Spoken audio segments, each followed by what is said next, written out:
И снова здравствуйте, дорогие друзья и случайные гости моего канала.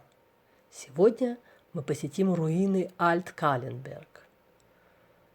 В далеком 1292 году здесь был построен замок, обнесенный рвом с водой. В южной части Каленберга построили замок Каленберг или Феста Каленберг. Герцог Отто ден Штренген, который принадлежал к Вильфам, древнейшей европейской династии франкского происхождения. Представители этой династии занимали троны многих европейских государств, в частности различных германских, итальянских княжеств, также России, Великобритании, Ирландии. И вот на входе мы видим с вами, на бывшем входе, орудийная башня, батарейная орудийная башня, вот уже частично восстановленная, на бывшем входе, так бы сказать. Ну, это тоже уже не башня, это только остатки от этой башни. Она несла оборонительную функцию, защищала как бы вход в крепость, в замок. Замок Каленберг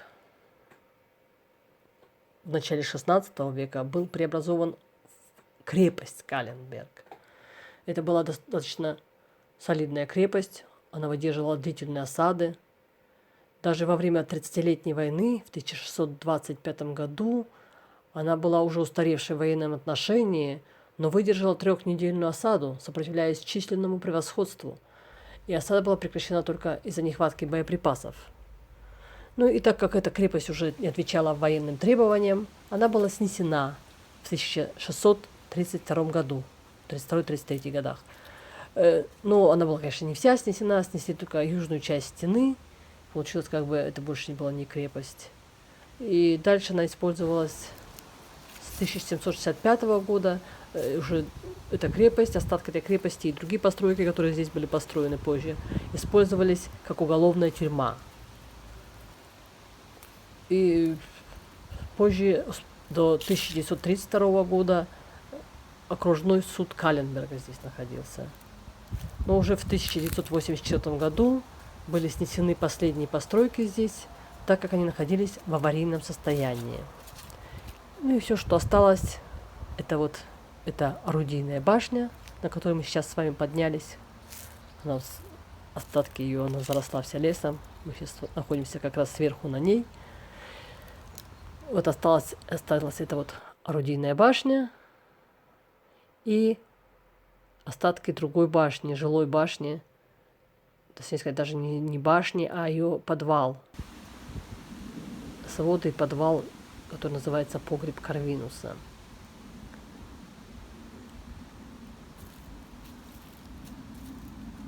Мы с вами обойдем сейчас вокруг орудийной башни, посмотрим на нее ближе, и потом подойдем к погребу Карвинуса. Погреб Карвинуса свое название несет со времен реформационных мятежей.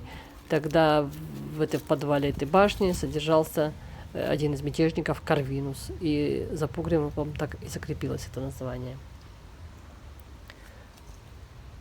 Ну, как вы видите, руины все заросли лесом,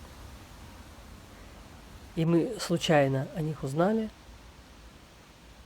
и как раз находились поблизости, поэтому мы заехали посмотреть и заодно вас познакомить с этими руинами. Это не все замки в Германии сохраняются. Многие вот такие разрушенные тоже есть. Вот мы сейчас с вами подходим к погребу Карвинуса. В это время мы как раз были 1 октября, и с 1 октября по 30 апреля здесь уже как бы стоит, что запрещен вход из-за защиты летучих мышей. То есть в этих руинах теперь уже не живут никакие дворяне, никакие преступники не сидят, и суды не находятся. Здесь теперь обитают только летучие мыши.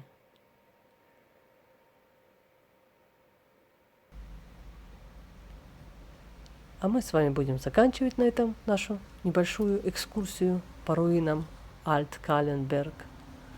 Я желаю вам всем добра, здоровья и всего самого наилучшего. До новых встреч на нашем канале. Пока-пока!